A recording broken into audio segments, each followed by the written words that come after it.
Hey guys, how's it going today? My name is Jillian and I'm here with you with Brett Jones from StrongFirst. He's one of the directors of education and he's also one of the lead instructors from FMS. How are you today, Brett? Thanks for joining us. I'm doing fabulous, Jillian. It's wonderful to have the opportunity to be on the podcast and speak to you and your audience. Thank you very much. So I asked Brett to come on to the show today so that he could chat with us about kettlebells. We use them so much here at Quench. And I think it's just a tool that we don't have a lot of information on. And Brett is one of the gurus, if you will, here in the States on that. So that's what we're going to chat about. I'm super excited about it. It's awesome. I got my first kettlebell. It's sitting right over here. Back in late 2001. And so I've been swinging a bell for over 19 years and became certified 18 years ago and have been traveling and teaching with Pavel for over 17 years now. And so good bit of time in both using and teaching with kettlebell.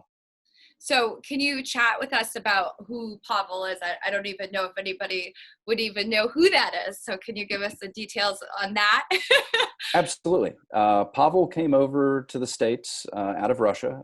He's former Russian military, was a Spetsnaz director or training instructor within that group, and then came over to the States during the classic glasnost period, and then started training people. And then he put out some information on stretching initially, and then had put out a couple of other books and was having a discussion one day with a friend about kettlebell training. And his friend was like, "That sounds awesome. You should do something with that." And Pavel's like, "No, you don't understand. It's really hard. Nobody's going to want to do it." And fortunately, his friend was able to convince him. There was an initial article in Iron Mind magazine years ago, vodka, pickle juice, and kettlebells, vodka, pickle juice, and other Russian pastimes, something of that nature. And then they started producing kettlebells, and I was actually at the second ever cert that Pavel taught in February of 2002. And so, he's one of the most knowledgeable guys that I've ever run into, just has an incredible depth of knowledge and training, period. And has led the way for kettlebell training becoming popular in the States. For sure. Yeah, that's such a cool experience too, to be one of the first right out of the gates. Definitely. Yeah, definitely. Hang out with him and to learn from him.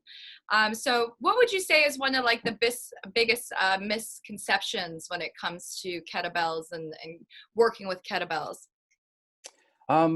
Misconception. I just don't think people see the benefits. We're used to seeing dumbbells. We're used to seeing barbells. Then you walk in and you see this cannonball with a handle on it. And it's like, well, what am I going to do with that? And, basically anything you want to do with a dumbbell, you can do with a kettlebell. But there's things you can do with a kettlebell that are either very difficult or not possible with a barbell or dumbbell. And so I think it's just getting over that initial hump of that, like I said, that cannonball with a handle on it sort of aspect, and understanding the ballistic lifts that we can do with the kettlebell, the swing, the clean, the snatch, jerk, different things like that, tremendous power moves, and for, quote, conditioning, as you can read in Simple and Sinister and Quick and the Dead. And, there's ways to put these lifts together to accomplish really great conditioning and strength. So it's I've found it to be it's been my main training tool for, like I said, like 19 years now. And so it's something that I just have grabbed hold of, and like I never took the leap towards barbell Olympic lifts because I was already doing kettlebell, and I'm like, well, I can do these cousins of the Olympic lifts and get all of these benefits with such a shorter learning curve. Right. I don't need to go in that direction. I'm pretty simple, just from a life standpoint. I like a little bit of minimalism and a utilitarian aspect, that if I can get one tool that'll give me 6 things, I don't go buy the other 5 tools. Yeah. 110%. We agree with that 100%. We are Awesome.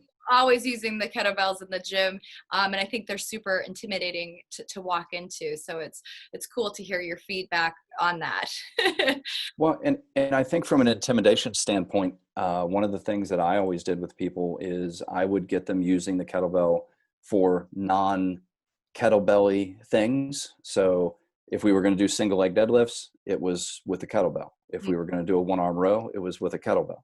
And so you get used to picking it up and using it. And then when I ask you to do something that's different with it, at least you're used to picking the weight up. It's not the first time you're touching it and you're doing this weird thing like, swinging or doing a get up or, something like that. You've already had it in your hand. You're comfortable with it. And it really helps bridge that gap. Yeah, that's exactly how we approach it too, is we do use it probably more than we use our dumbbells at this point, just Mhm. because you kind of max out with the dumbbells. And I think you get more comfortable with the grip as well with that kettlebell because it's more consistent than when you're working so much on your dumbbells too. Well, and that thick handle, offset center of gravity really makes it a unique tool. And so that, even if I'm doing something as simple as a farmer's walk, my ability to kind of lock in on that thicker grip, the increased grip strength that I get from doing that. When we start using it for things like swings, cleans, presses, that thick handle offset center of mass really has some just unique benefits to it that can literally guide you into better positions and enhance your strength and learning curve. And then once you get heavy enough, that offset center of mass is something that makes the lifts more interesting, and you have to work with it a little bit differently. So I just find it to be a tremendous benefit, the thick handle and offset center of mass. Yeah. What is something that you wish, we're a women's only training facility. So Yep. as the women are coming into the facility, what is the one thing that, you would tell them walking in and approaching the kettlebell, your thoughts on that? You are stronger and more powerful than you think. All right, cool. I think that is something that I've just seen consistently over the years is that there's a lot of individuals, period, but a lot of women that feel, I'm not strong. I'm not, but it doesn't matter where you're starting. You can build strength wherever you're starting, and you're stronger, more powerful than you think. And I used to do things like because kettlebells traditionally came in kilograms, Mm-hmm. and nobody here in the States, everybody's like, What? I don't know what that weighs. Yeah. So I would have people go pick up a 12. They process it as 12 pounds. Yeah. They do whatever they want with it. And then I say, oh, by the way, that's 12 kilos. That's 25 pounds. Mm. And they're shocked because Yeah. they've been doing it twice as much weight as they thought they were, and handling it very well, and realizing I'm stronger than I think I am. Right. And I think that's my focus in training people, period, has been on helping them move better and getting them stronger. Yeah. And the physique stuff, the things it's kind of funny. The things you think you want to be focusing on, you accomplish by not focusing on them. So if I get you stronger, if I get you moving better, you're usually going to look the way you want and feel the way you want. And so it's just kind of that dichotomy. Yeah. And that's, I think, one thing, speaking of the weights on the kettlebell, most we'll look at our weights and go, oh, that's too heavy. And I'm like, if I took every number off of everything and just told you to go pick something up, like you tend to go pick up the heavier one. When we go grocery shopping, you don't weigh all the grocery bags when you leave, like, oh no, that one's too heavy. So I agree with you that the kettlebell, when they're working that 12 and then you tell them how much it is. I love that. Well, and I think so. I'm a fairly fit, strong guy, strong with quotation marks, whatever that means to whoever's listening. And as a step parent, when my stepdaughter was younger and I would carry her, I'm good for 5 minutes.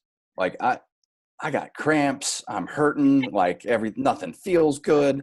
And then like you see, other parents and mothers in particular, they're a 3-hour, trip to the supermarket and they never set the kid down. Right. Like, and that kid probably weighs 30 pounds. 100%. Like, but you're afraid to pick up more than a 10-pound dumbbell. Yeah.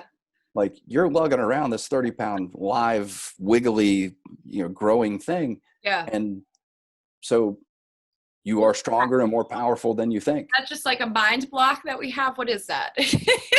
Well, I think there's multiple aspects to that. I think that, traditionally there's less emphasis on building strength for ladies, for females. So especially with upper body, because there is a difference between upper body muscle mass and strength between guys and ladies. And so that tends to be a reason to shy away from that instead of lean into it. Right. And you can build that strength. You can do pull-ups. You can get your push-ups and move a kettlebell that you didn't think you could move.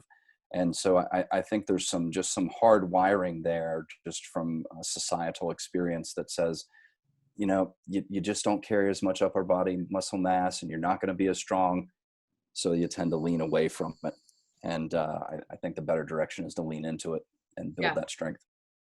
Yep, we agree too. Yes. We are all about building that upper body strength and supporting women to find their strength. I think it becomes empowering for women when they realize that, oh, I can do that, or I didn't realize I had that power, and it's there. It's just kind of in waiting for somebody to to sniff it out and engage it for them, for sure. Absolutely. And I think I've had the experience on multiple occasions, and I'm thinking in the back of my head in particular of an endurance athlete that I was working with. And endurance athletes tend to train the way endurance athletes train, right? If a little is good, more is better. And if I'm going to do something, I'll do high reps. I'm not going to focus on strength because I need the endurance. Yeah. So when I flip the script and I get those people building strength, I actually had a person who worked with me for a while and then came back. And when they came back, they were, what they talked about was not their strength. It was what the confidence that their strength had given them. Like, they realized that when they didn't have the strength that they had built, they were a more, I don't want to say afraid, but they were a more concerned individual, because you just don't know if you're going to be able to handle the situation that you might end up in. Right. And then building that strength, you become a more confident person. And so what you think, again, kind of that flip in the script thing, the thing you think you need to focus on, you're going to accomplish that by focusing on this other side of things that you tend not to put emphasis towards.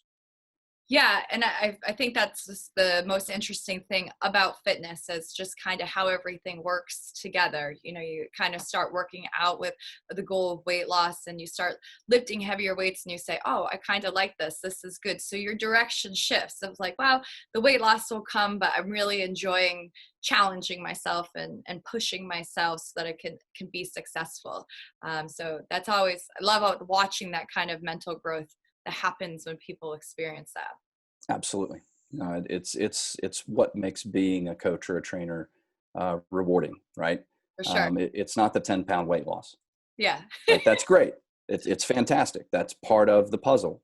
But the confidence, the ability, I've worked with people, grandparents, who their goal is to get up and down off the ground so they can play with the grandkids. Yeah. And they're just so happy when that becomes possible, and they're interacting with their grandkids in a very different way, or their kids. Yeah. That's what's really rewarding. And that's the strength builds confidence. Yeah. And in the simplistic movements, you don't realize what you have until that ability to have it is gone. So helping to rebuild that is empowering for us as well. Absolutely. You end up in situations in life where just through habits, or maybe you did go through a bad experience, and you just quit squatting. And most times the scientific reason you can't squat is you don't squat. And so regaining that movement really helps with everything else. And so having that focus on those essentials, those movement patterns that we just need to keep as bipedal humans, There's Sure. stuff we should be able to do. And I found the kettlebell, things like goblet squats, get ups, swings, just to be essential to keeping that base solid. Okay. Do you mind if we have a little conversation about the swing? Sure. Talking about the two different types of swing. I think everybody kind of sees in the States that we have the traditional Russian swing, and then the different swing coming in from CrossFit and different things. So can you chat us through kind of what the thought process on what the different swings are and what your standpoint is on which one you feel is best? Sure.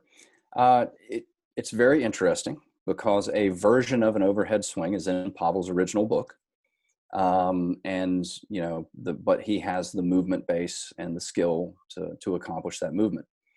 And I'm just going to say swing and overhead swing. Perfect. Taking any nationalities out of the equation. So the swing, the way we teach it, to chest level, typically, focuses on a powerful and full hip extension, projection of energy into the bell. What you see in the overhead swing, and where that really came from, was a countable rep in an event. Okay. Because if you're just going to focus on just call it chest height, well, where are you going to draw that line? Fair enough. So that becomes this moving target that, that rep was close. I'm going to count it. That rep. Yeah. So variability enters in.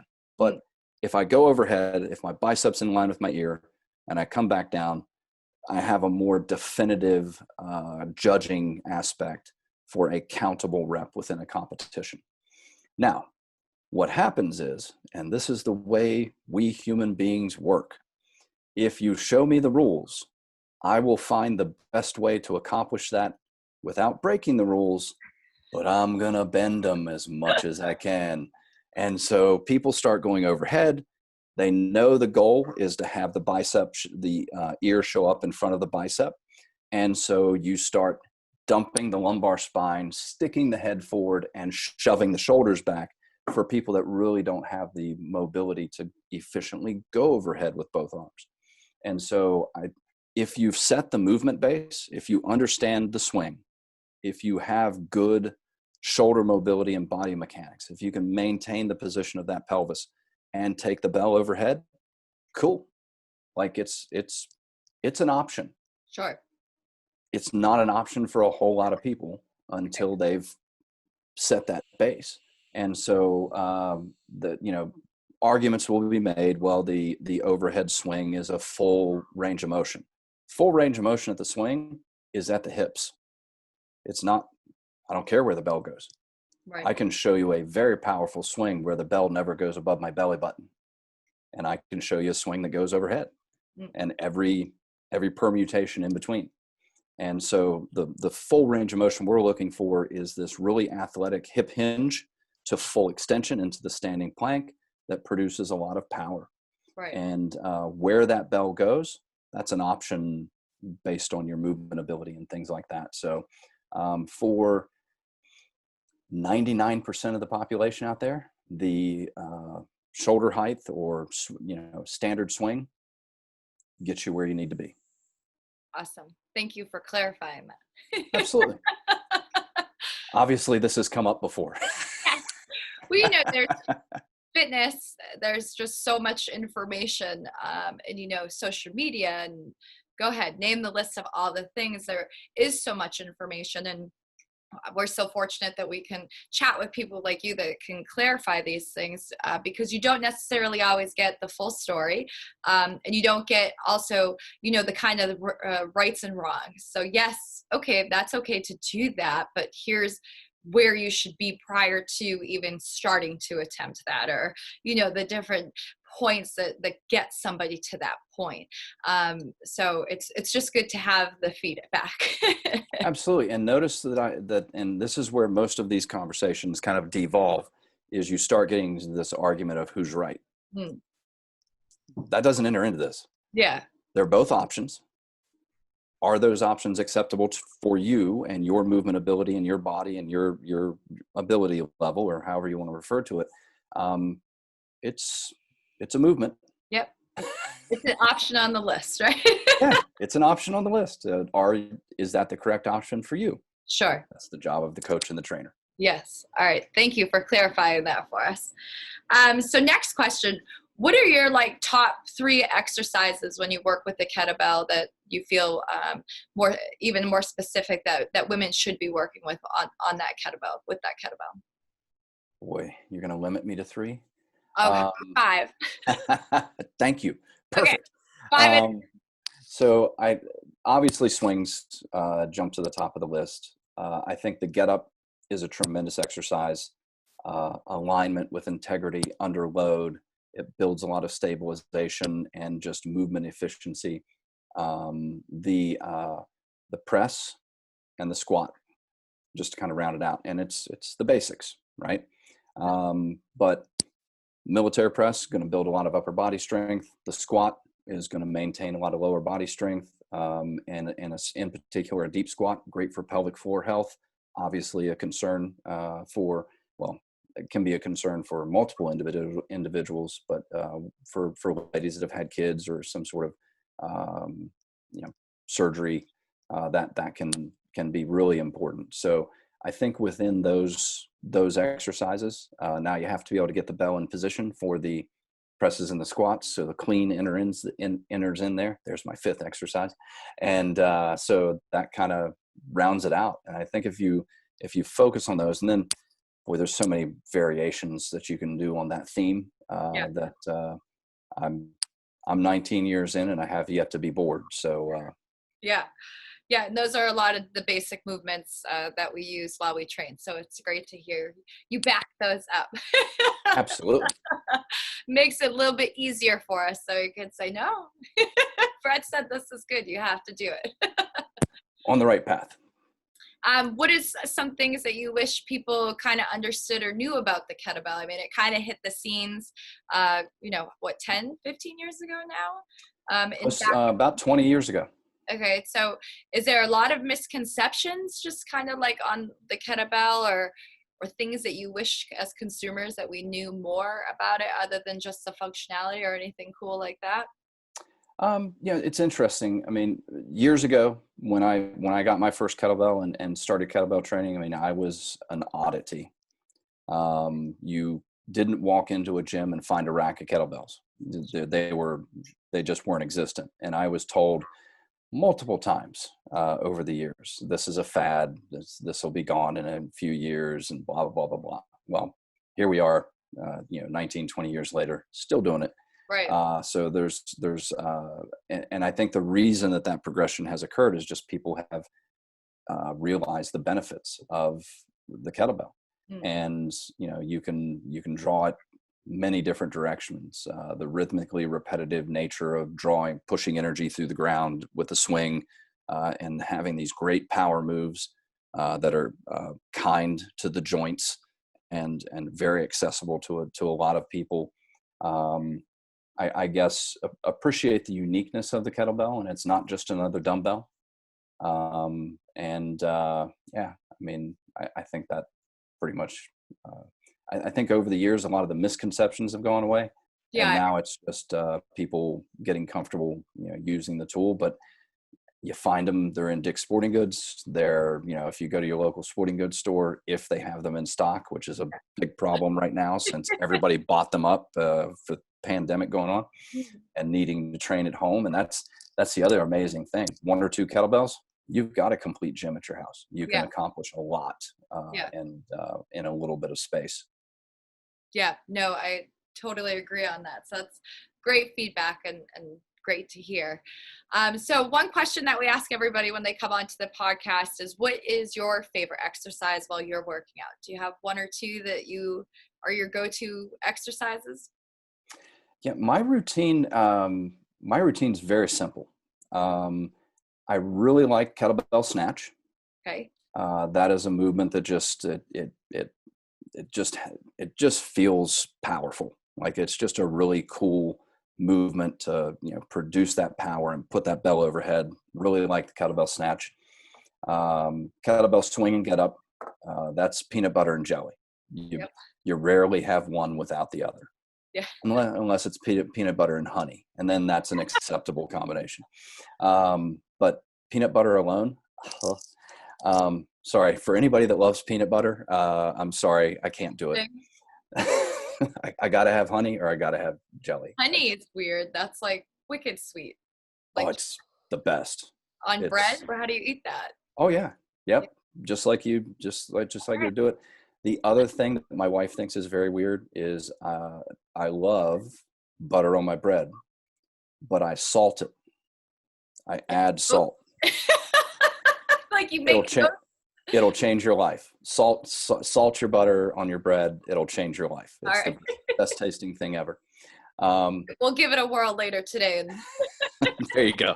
Just tiptoe into it. Don't got have too much at first. But snatches, swings, and get-ups, and then I do what we call a strength aerobics workout, which is just a press, and a squat.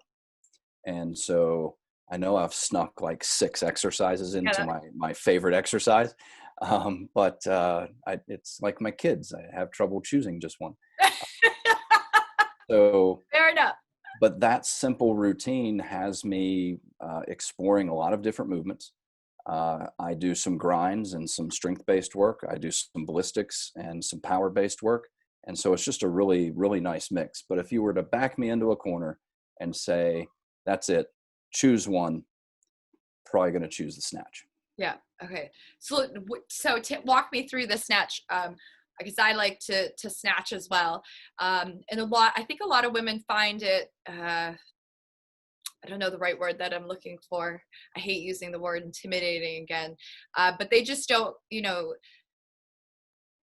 love it as much. So can you walk me through just like when we are snatching, just kind of what is blowing our hair back on that, Can you give me a little more, what are the details on that? Yeah. So, and I'll break it down a couple of different ways because the hip hinge action of the swing and the snatch, very similar, almost the same. Mhm. And the direction of force and what you do with it after that is the difference. But so if I'm going to sit here and say that the hip action is basically the same between the swing and the snatch, what I can tell you is if I am snatching a 24 kilo bell, I need to swing a 32 kilo bell to get the same impact Right. to my system. So I can work at a lower weight and have this big impact. And so just understand that the snatch is a more intense motion. Like if you're looking to optimize your time spent, if you're looking to optimize power output, conditioning, the snatch has some benefits to it. And like I said, if I'm snatching a 24, I got to swing a 32 before I feel like I'm getting the same impact on my system. So the return on investment is better in some ways with a snatch because I can go lighter but get a bigger impact within the body. Where we start taking away that intimidation factor, because throwing a weight overhead Yeah. is Kind of weird. that's not something we're usually told to do. Sure. So we want to build that over time, having comfort in the getup, having a good military press, knowing how to do the clean, having a good swing, a powerful swing where you can pop the bell to head level, turns into a snatch very well. And then with a coach like yourself, you take away that fear, because the biggest fear is it's going to flop over and hit you. 100%. So a little bit of coaching, learning how to tame that arc, to place the bell overhead. And this is a big difference. If you're trying to swing the bell overhead, it's going to come and get you. Right. But if you actually snatch it and place it overhead, Right. it's not going to come get you, because you and the kettlebell land at the top at the same time and there's no impact. Right. It's going to come and get you. Yeah, I'll be on the lookout. Watch out for your kettlebells. Yeah, they're coming for you. That's all great. I love all of that feedback, and I love just kind of supporting all the cause. We work on a lot of those things, and sometimes just me yapping about it, it's just like, okay, so it's great to have that feedback and that information too. Well, there's an old saying, you got to come from out of town to be an expert. Exactly. I like that. So, Can you give us like some tips? What are your tips when working with kettlebells? Some basic let's go 2 or 3 directions. Number one is patience. Patience is the key to power. Okay. If you watch a great athlete do something, it typically looks pretty easy. Right. And you sit there at home and go, how? Like, that looks so easy, but look at what just happened. That's what I want people to see when I swing a kettlebell. I want them to look at it and go, well, that looked easy. But Right. boy, that kettlebell really moved. That's so, and actually you have to have the patience to allow that power to be generated. It's the difference between trying to throw a ball and throwing a ball. You know, when you gear up and you're like, oh, that doesn't go anywhere. Yep. Right. But you see somebody relax and just whip that arm and yeah. the ball's flying. Great example. Great example. Yep. So patience in within the movement, because it takes time to develop that power. And if you try to rush it, it gets out of sequence. So patience is a big key. I would say that rest between sets is the most abused training variable in the world. Say it again, Brett. Rest is the most abused training variable in the world. Okay. We think training and pardon my language here, but it's how most people are going to refer to it. They think training needs to suck, right? It's got to burn, it's got to hurt, it's got to stink to a certain extent. Mm-hmm.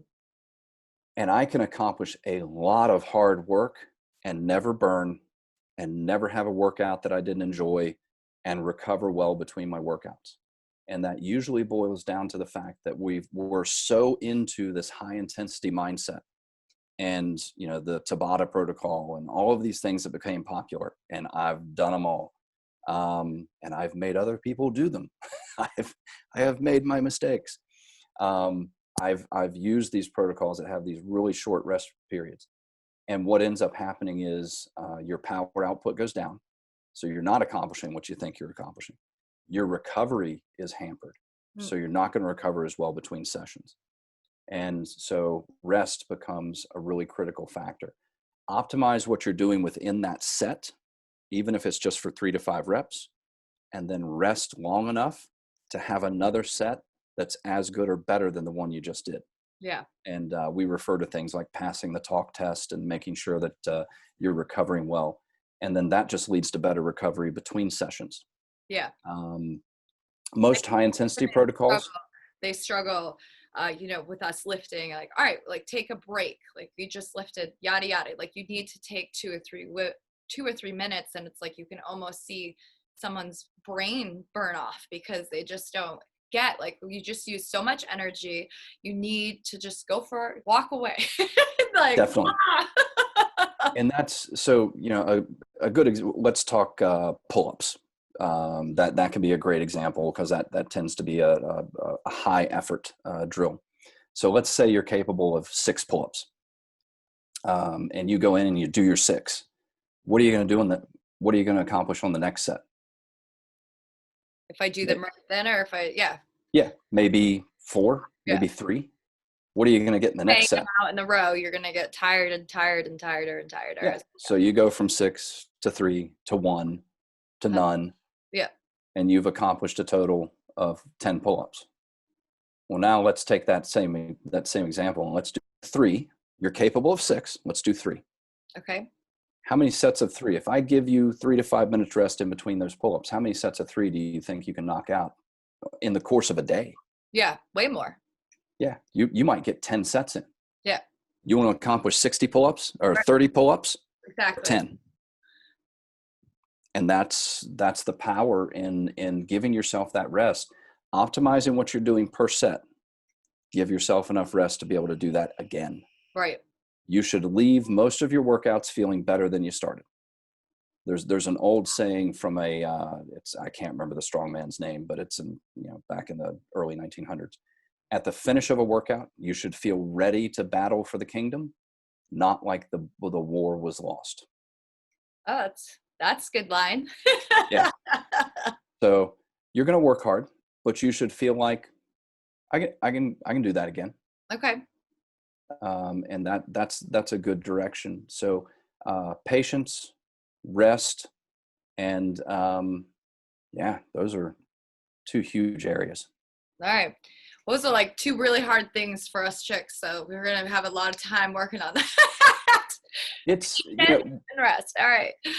Yeah, it is a challenge. Now when I was powerlifting and I would go in and say it's my squat day, and just for clarity, every day was squat day because I love to squat. Okay.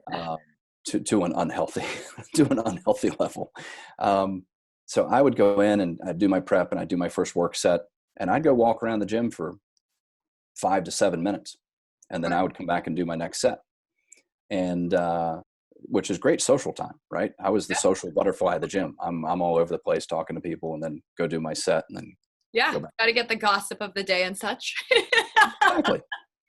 So for your big strength work, definitely give yourself that rest. Within your ballistics and conditioning work, especially if you're doing intervals, pass the talk test before your next set. And that means you can say a couple of sentences without having to. So if I was talking to, like, I'm not passing the talk test right now, right? So I want to be able to say, yeah, that was a good set and I'm ready for the next one. 100%. And then you're ready to go. Yep. And we support that too, because we give all of our members MyZone heart rate monitors when they're here. So we also have that information that we awesome. Watch everybody too with as we're training, which is a great tool. Definitely. I love it. Well, I thank you for your time, making time for us to come and chat on the Quench Life podcast. I really appreciate it. Oh, thank you so much. It was great to have the opportunity to chat, and look forward to future opportunities, and wish all the best for you and your members and your audience. Thank you, Brett. I hope you have a great day. There's so much information about what women should be doing to stay fit and healthy, it makes it hard to know what information is right. Join me, Jillian Russo, every Wednesday as I interview women who have finally made themselves a priority. Each episode contains inspirational stories from women just like you who have had enough and have decided to make health and fitness part of their everyday lives.